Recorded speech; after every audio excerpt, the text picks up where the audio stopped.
Katungan Park Boardwalk sa Isla ng Camiguin.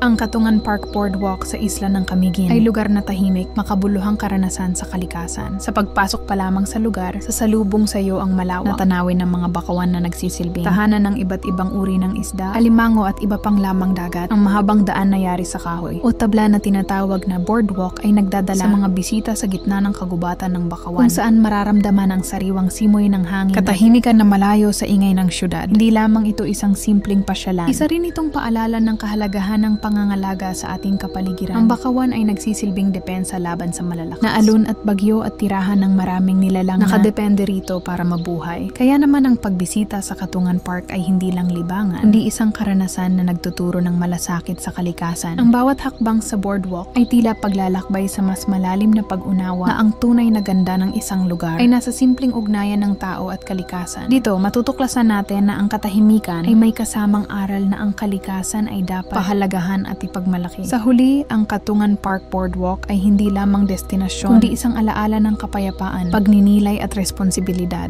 Isang paalala na tayo ay tagapangalaga ng mundong ating ginagalawan